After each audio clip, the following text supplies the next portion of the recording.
Assalamualaikum, jangan lupa angkat tangan kanan dan lalu tekan tombol subscribe yang sudah subscribe. Terima kasih sebanyak-banyaknya. Bab 1267. Dibawa pergi. Teguh seketika marah besar. Kalau terjadi sesuatu pada mereka, jangan harap kamu bisa hidup lagi. Kemudian, Teguh mencengkeram leher pendeta itu.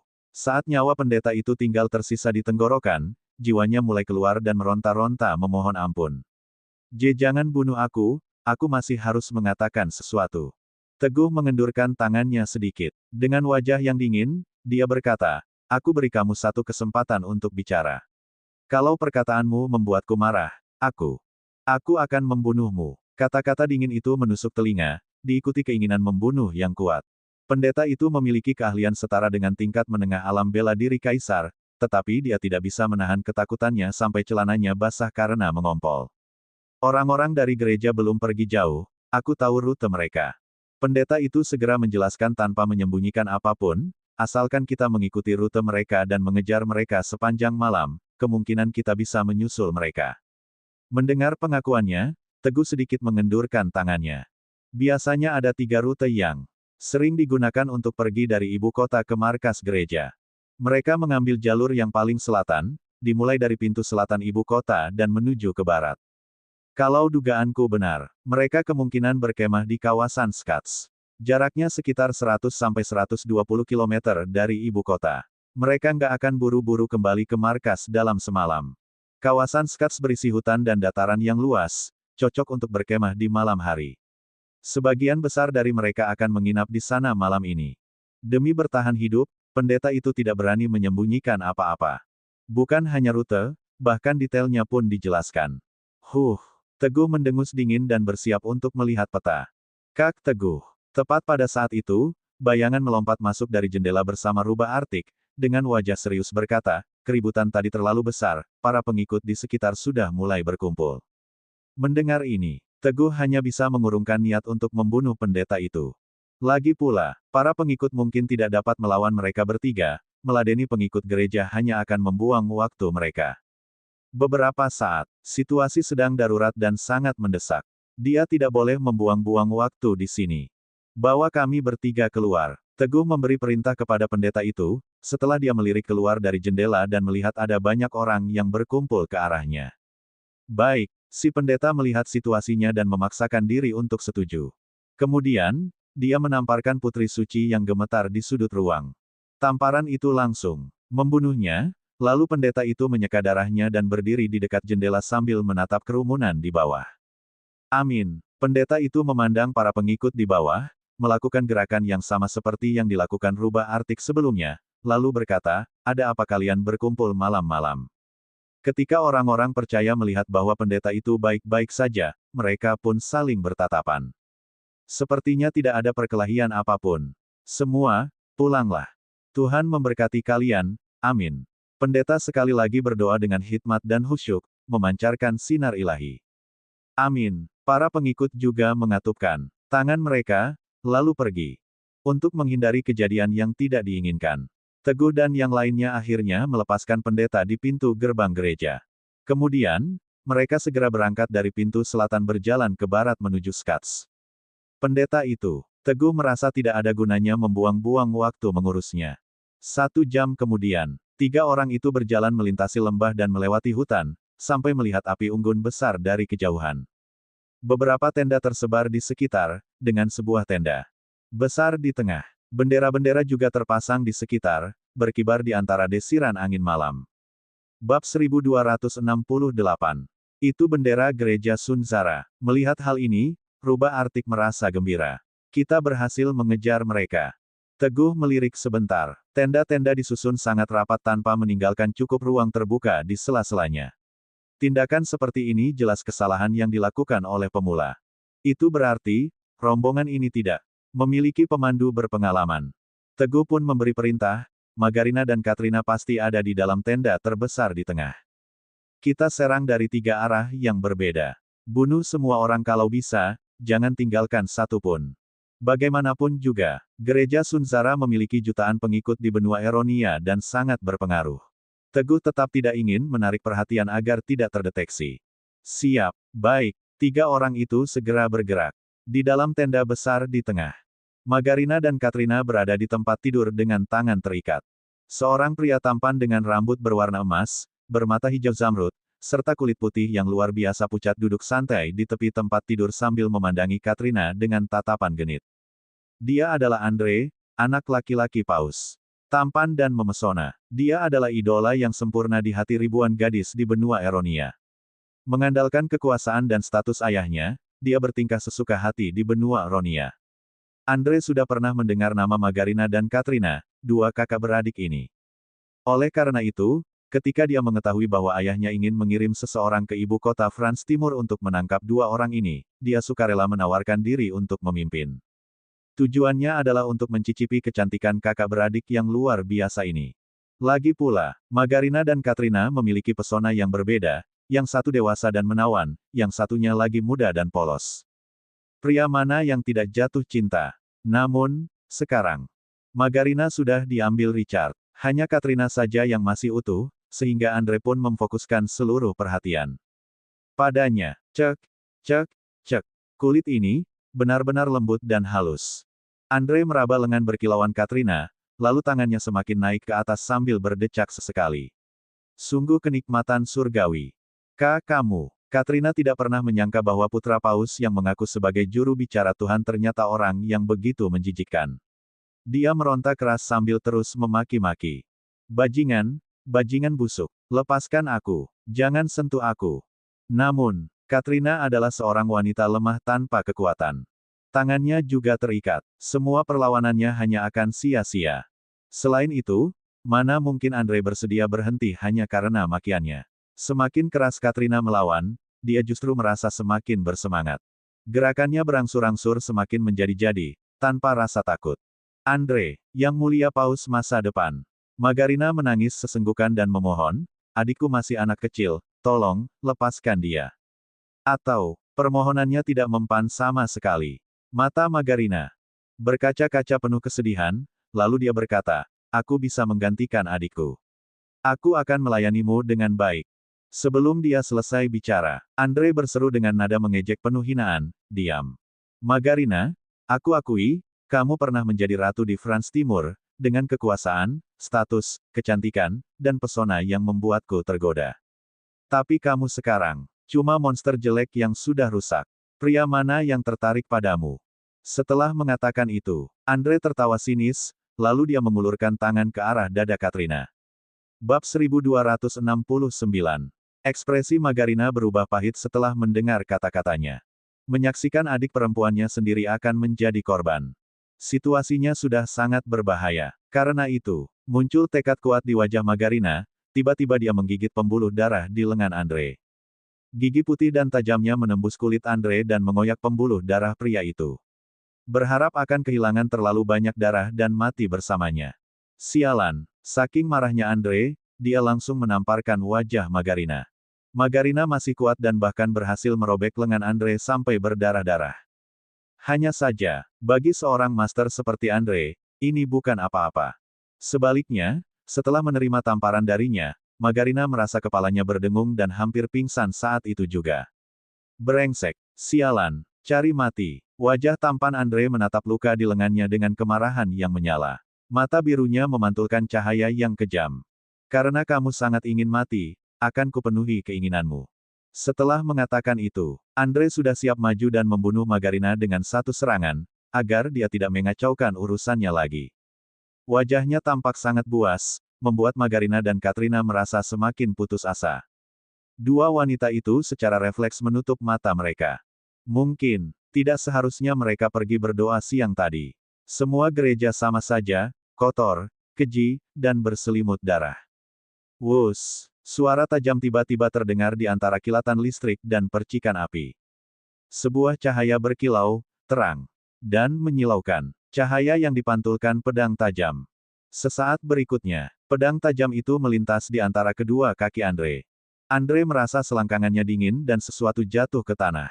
Setelah ditatap lebih seksama, ternyata itu adalah teman kecil yang selalu bersamanya sejak lahir, mulai dari makan dan minum, mereka tidak pernah berpisah sama sekali. Ah! Tiba-tiba, sebuah emosi yang hebat menyerangnya dan Andre memekik sedih dari dalam jiwanya. Di malam yang sunyi ini, suaranya terdengar sampai jauh. Andre berteriak sambil menutupi selangkangannya. Hanya saja, bagian yang perlu ditutupi sudah tidak ada di sana lagi. Darah mengucur deras, merah menyala melalui celah jarinya dan menodai celana panjangnya. Andi, Cecil, di mana kalian? Andre sudah hampir menggila. Hanya ada satu pemikiran yang tersisa di benaknya, yaitu memanggil penjaga untuk mencari pelaku yang melakukan ini, lalu menangkap mereka dan menghancurkannya secepat mungkin. Kemudian, hukum mereka sejekam mungkin untuk membuatnya mati dalam penderitaan dan penyesalan. Hanya dengan cara inilah kebencian dalam hatinya dapat terbalaskan. Akan tetapi, Andre sudah berteriak keras, tetapi tidak ada yang menjawab, tidak ada yang masuk. Hati Andre pun merasa sangat cemas. Sesuai dugaannya. Detik berikutnya, ada 3 pria asing masuk. Mereka adalah Teguh, Bayangan, dan Rubah Artik. Mereka semua sudah mati. Teguh menatap Andre yang berlumuran darah dan meringkuk. Di tanah karena rasa sakit yang luar biasa, tanpa sedikit pun belas kasihan di wajahnya. Bayangan lalu melihat sekelilingnya. Melihat Katrina yang masih utuh di tempat tidur, dia menghela napas lega. Bagaimana keadaanmu? Bayangan langsung berlari menuju Katrina dan cepat-cepat melepaskan tali yang mengikat kakak beradik tersebut. Setelah terlepas dari ikatan, Katrina langsung menjatuhkan diri ke dalam pelukan Bayangan, sambil bergumam, aku baik-baik saja, aku baik-baik saja. Merasakan tubuh yang hangat dan lembut dalam pelukannya. Wajah Bayangan langsung memerah, tidak tahu harus berkata apa. Dia hanya menepuk-nepuk punggung Katrina dengan lembut. Kalian siapa? Apa yang kalian mau? Bab 1270. Andre memandang ketiga orang itu penuh cemas dan dengan tegas berkata, apa kalian tahu, aku Andre, putra Paus Gereja Sunsara. Beraninya kalian melukaiku. Ayahku, Bu. Sebelum Andre selesai berbicara, sebuah tinju membesar tanpa batas dan memukul keras wajahnya.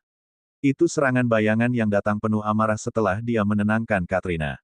Putra Paus. Wajah Bayangan tertutup awan yang sangat gelap, kemarahannya meledak-ledak. Aku memukul Putra Paus. Berani-beraninya menyentuh Katrina. Meski harus dihukum mati, aku tetap akan memukulmu. Sambil berbicara, tinju Bayangan berjatuhan seperti hujan di seluruh tubuh Andre. Satu jengkal pun tidak ada yang terlewat. Sudah tahu kamu Putra Paus.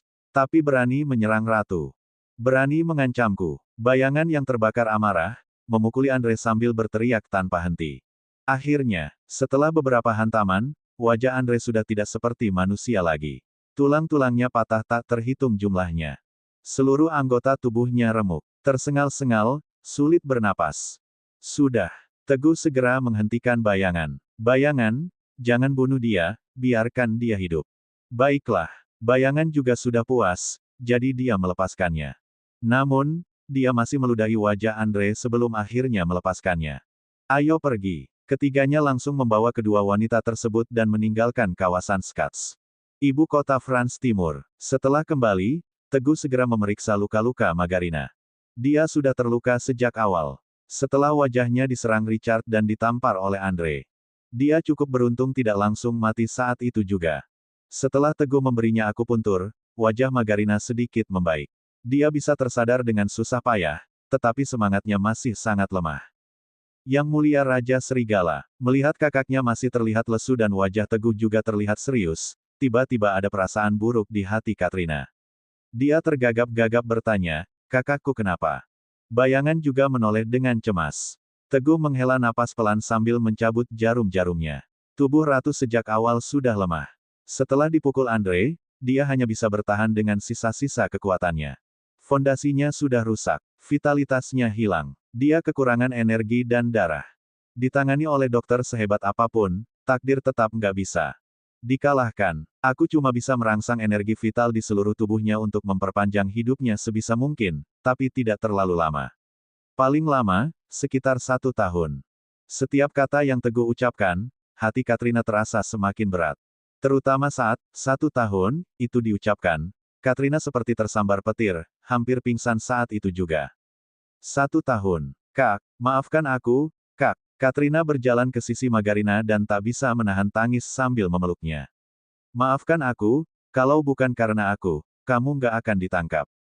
Richard, kalau bukan untuk menyelamatkan aku, kamu nggak akan jatuh ke tangan kejam Andre. Semua ini adalah salahku, semua ini adalah salahku. Suara Katrina sudah sangat serak dan putus asa. Bukan, bukan salahmu. Margarina dengan susah payah mengangkat tangannya dan membelai wajah mulus Katrina, perlahan-lahan berkata. Katrina, kamu harus tetap hidup dengan baik. Melanjutkan. Keinginan ayah. Benar, dia masih harus melanjutkan keinginan ayahnya. Katrina menggenggam tangan Margarina dengan satu tangan dan mengangkat tangan lainnya ke atas. Aku, Katrina, bersumpah akan menghancurkan keluarga Alexander. Membalaskan dendam ayah. Membalaskan dendam kakak. Aku bersumpah. Katrina tidak bisa menahan tangisnya lagi. Air mata yang jernih jatuh berderai dan membasahi dadanya. Bayangan merasa sangat khawatir dan menatap Teguh. Teguh berkata tepat waktu, saat kalian pergi berdoa tadi, Alexander mengundangku pergi ke Borealis untuk mengikuti turnamen besar. Ini saat yang tepat untuk menggulingkan Alexander dari pemerintahan. Bab 1271. Selama kamu bisa mengalahkan semua lawan dan menjadi pemenang akhir, Yang Mulia Ratu bisa muncul lagi. Pada saat itu, semua kekuatan di France Timur dapat bersatu untuk mengepung dan menekan keluarga Alexander. Ini adalah rencana yang sudah dipikirkan Teguh sejak awal. Seketika secercah cahaya harapan melintas di mata Margarina. Ide ini memang sangat bagus. Margarina mengangguk, lalu tersenyum pahit. Tapi, dengan keadaanku sekarang, kemunculanku mungkin gak ada artinya. Wajah ini sama sekali gak bisa dipakai untuk membuktikan bahwa aku adalah ratu yang dulu. Suara Margarina dipenuhi kepahitan. Benar juga, wajah yang dulu terkenal di seluruh dunia kini hancur dan hidupnya juga ikut hancur bersama-sama. Rasa sakit itu hanya dia yang tahu. Teguh sedikit terkejut dan bertanya, Ratu, sejauh yang aku tahu, bahkan dengan penampilan yang sama persis, mungkin gak semua orang akan setuju, bukan? Begitu, apakah France Timur punya benda-benda lain, seperti simbol atau semacamnya? Kata-kata ini langsung mengingatkan Margarina. Dia menganggukkan kepala dengan bersungguh-sungguh, benar, Raja Serigala, memang ada. Itu. Margarina terlihat merenung, seolah-olah teringat akan sejarah yang gemilang. Tongkat kekuasaan yang hanya dimiliki oleh Raja France Timur. Tongkat Raja, hanya keturunan kerajaan yang paling murni dan mulia yang dapat mengeluarkannya dari tempat penyegelan. Ini adalah warisan yang ditinggalkan oleh Raja pertama France Timur kepada para raja berikutnya. Ayahku pernah mengatakannya sebelum dia pergi. Tunggu sampai semuanya siap. Kamu bisa mencabut tongkat raja dan memerintahkan para pejuang France Timur. Tongkat raja, kedengarannya sangat perkasa. Teguh dan bayangan mengangguk-angguk setuju mendengar ceritanya. Kak, jangan. Katrina masih berlinang air mata dan berkata, untuk menarik darah keturunan raja, diperlukan setidaknya sepertiga darah bangsawan sebagai persembahan. Dalam kondisimu sekarang, kamu sama sekali nggak mampu menanggungnya. Aku nggak mau kamu mengambil risiko ini. Margarina adalah satu-satunya keluarga yang dia miliki di dunia ini. Jika dia juga pergi, Katrina tidak bisa membayangkan betapa putus asanya dia. Adik bodoh. Setelah Margarina mendengarnya, wajahnya terlihat lebih lega. Dia menggenggam tangan Katrina erat-erat, dengan pandangan yang masih murni. Menatap adiknya dengan mantap. Apa artinya sedikit darah ini? Hidupku cuma tinggal 1 tahun lagi. Daripada aku menggunakan tubuh yang sakit parah ini dengan putus asa dan menderita. Lebih baik melepaskan diri dan membiarkan cahaya terakhir bersinar. Aku, Margarina, dulunya adalah mawar terindah di France Timur, terkenal di seluruh dunia. Bahkan jika aku mati, aku akan mati dengan gemilang dan demi memperjuangkan keadilan. Demi negara kita, demi ayah juga, menyumbangkan kontribusi terakhirku. Beberapa kalimat ini dikatakan dengan tegas dan mantap. Semangat Margarina sudah jauh membaik. Teguh mengangguk dalam diam. Tidak peduli apakah itu Serenara, negara atau suku lain, selalu ada sekelompok orang mengagumkan yang memiliki keberanian dan keyakinan yang luar biasa. Tapi, Kak, tangis Katrina pecah mendengarkannya. Katrina, kamu pasti akan tumbuh dewasa. Margarina mengangkat tangannya, mengelus kepala Katrina lembut dan penuh cinta yang tak terbatas. Setelah aku pergi, kamu akan menjadi pemimpin France Timur yang baru. Semoga kamu bisa membawa France Timur menuju kemakmuran, kejayaan, dan dengan kekuatan penuh kamu akan menjadi ratu yang paling menyita perhatian dunia. Katrina tidak bisa menahannya lagi. Dia jatuh ke pelukan Margarina dan menangis dengan keras. Kakak, bab 1272. Aku nggak mau jadi ratu, aku cuma mau jadi adikmu. Adik seumur hidup. Menangkap situasi ini, Teguh dan bayangan lekas beriringan keluar dari ruangan. Sementara itu, soal rubah Artik. Setelah kembali ke ibu kota, dia tahu diri dan segera menghilang. Bayangan, berdiri di balkon, Teguh menatap keramaian ibu kota sambil bergurau, saat Katrina disahkan menjadi Ratu Frans Timur, apakah kamu akan tinggal dan menjadi pangerannya? Apa maksudnya? Kak Teguh ingin membuatku memilih antara pasukan serigala dan Katrina. Bayangan pun melirik ke dalam ruangan, lalu berkata dengan serius, Kak Teguh, sejak hari bergabungnya aku dengan pasukan serigala, aku sudah bertekad untuk hidup sebagai pasukan serigala dan mati sebagai pasukan serigala. Tanda merek dagang. Ya, walaupun aku suka sama Katrina. Tapi, kalau harus memilih antara dia dan pasukan serigala, aku akan meninggalkan Frans Timur dan kembali ke pasukan serigala tanpa ragu. Anak ini, Teguh tertawa lepas, lalu bertanya lagi, tapi, apa kamu nggak akan menyesal? Jujur saja, Katrina pasti gadis pertama yang kamu sukai. Aku belum pernah melihatmu begitu tertarik pada seorang gadis. Sepintas, wajah bayangan metampakkan rasa enggan. Meskipun begitu, dia tetap mengangguk dan menegaskan, rasa sesal pasti ada. Tapi, selama dia bisa hidup bahagia, itu sudah cukup. Indah sekali ketika terucap kalimat asalkan dia bahagia. Teguh sangat kagum mendengarnya. Bayangan benar-benar telah jatuh hati.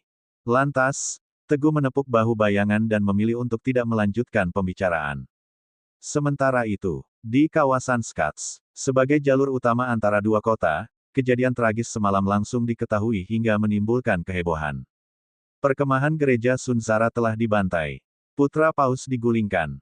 Apa yang sebenarnya terjadi? Tampak seperti sebuah pemberontakan. Orang yang menyaksikan situasi ini segera mengirimkan Andre kembali ke markas gereja. Arg, melihat kondisi menyedihkan putranya, Paus Sandiagra marah besar dan mengeluarkan teriakan yang menggelegar. Kuatnya rasa dendam yang terkira telah membuatnya mengamuk seperti naga yang panjang, menerjang dengan angin kencang, lalu membawa malapetaka ke dunia kecil ini. Perang. Saat ini, bangunan markas yang terbuat dari kaca telah hancur seluruhnya hingga berkeping-keping, menyebar di atas tanah dan menancap ke lantai, membentuk retakan serupa jaring laba-laba yang menakutkan. Wush! Semua tanaman dan pepohonan di sekitar juga porak-poranda diserang kekuatan besar ini. Semuanya hancur, bahkan tidak ada sehelai daun pun yang selamat. Pada saat ini, seluruh markas gereja Sunzara berguncang. Siapa yang melakukannya? Siapa yang melakukannya? Paus berseru nyaring ke langit, menyebabkan sebuah gelombang suara mengguncang dunia. Banyak orang yang seketika mendapati keluarnya darah dari telinga. Beberapa dari mereka meringkuk di tanah sambil menutupi telinga masing-masing. Suasana menjadi sunyi senyap. Tak satu pun dari puluhan uskup asal berbagai negara di benua Eronia yang berani bicara.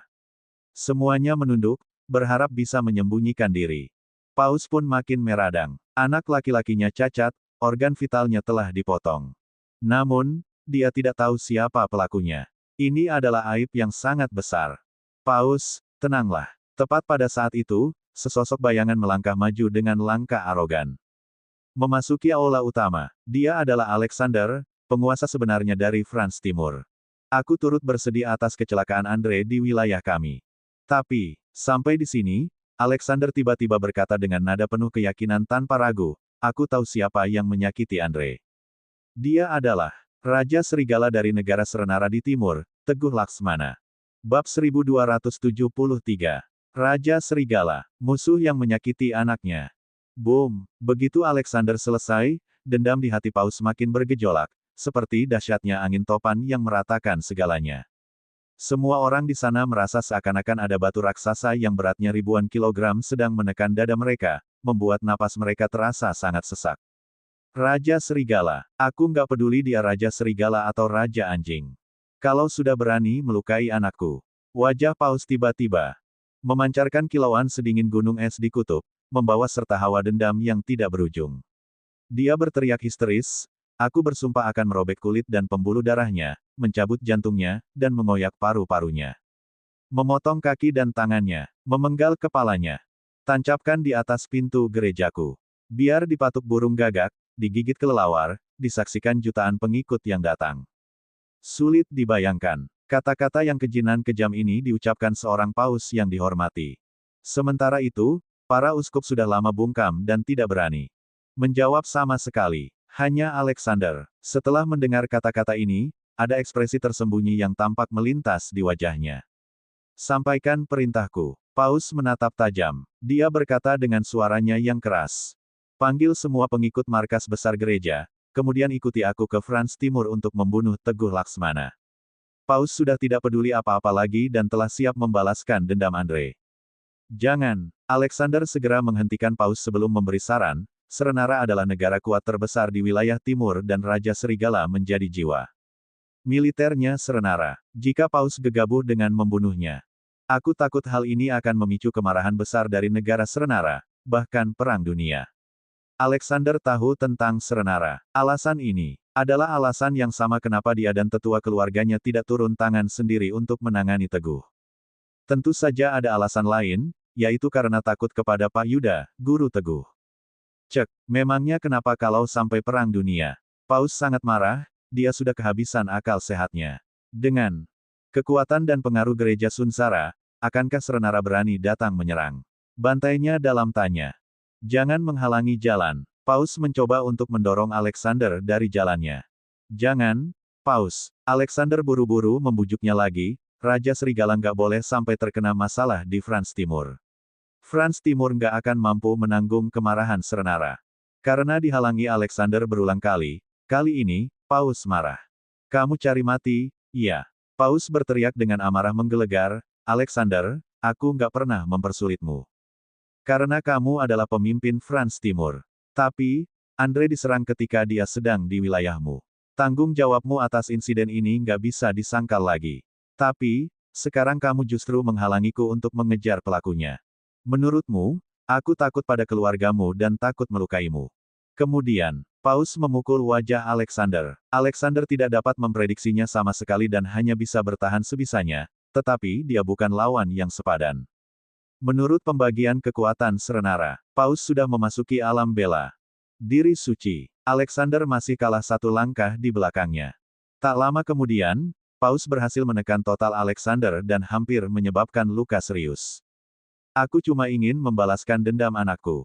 Paus terus-menerus menyerang Alexander bagaikan gelombang yang bergulung tanpa henti. Suaranya terdengar dingin. Aku nggak takut. Camkan ini baik-baik, siapapun yang berani menghalangi jalanku akan mati. Ancamnya. Setelah mengatakan hal itu, bab 1274, Paus makin mengerahkan kekuatannya. Alexander hampir tidak punya ruang untuk menyerang balik. Kekuatan Paus yang digunakan baru 30% saja. Saat ini, melihat Alexander yang masih enggan untuk mundur, dia mulai berniat membunuhnya. Wush! Saat Paus bersiap mengirim serangan fatal, sebuah bayangan hitam melintas sangat cepat dan menghentikan serangannya. Yang mulia Paus, sudah lama nggak berjumpa. Yang berbicara adalah tetua Alexander, Lloyd. Menyingkir. Kemarahan dalam dada Paus telah menggebu-gebu. Dia tidak punya waktu untuk mengobrol dan langsung melancarkan serangan yang lebih ganas. Kecepatannya seperti laju angin dan kilatan petir, bahkan hampir mencapai titik maksimal. Gerakannya terlihat bagai angin kencang yang mengempas dedaunan serta menggelegar dengan dahsyatnya. Lloyd mengernyitkan keningnya, tetapi dia tidak takut sama sekali dan dengan sigap menanggapi serangan lawan. Setelah beberapa gerakan, kedua belah pihak ternyata imbang dan tidak ada yang bisa mengalahkan pihak lain. Yang mulia Paus. Melihat Paus tampak berencana ingin melanjutkan, Lloyd segera bertanya dengan suara rendah, apa kamu tahu siapa Raja Serigala?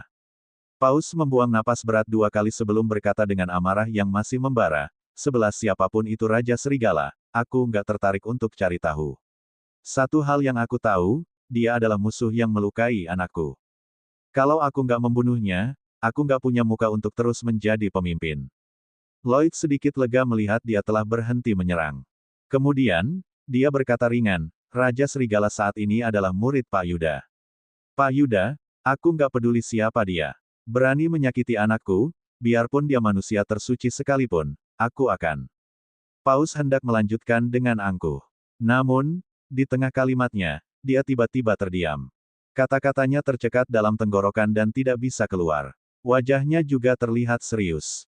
Tunggu, Lloyd, kamu tadi bilang kalau Raja Serigala adalah muridnya Pak Yuda dari Serenara. Lloyd mengangguk. Benar, jawabnya. Mendengar konfirmasi itu, hati Paus sontak terasa berdebar dan mulutnya terdiam.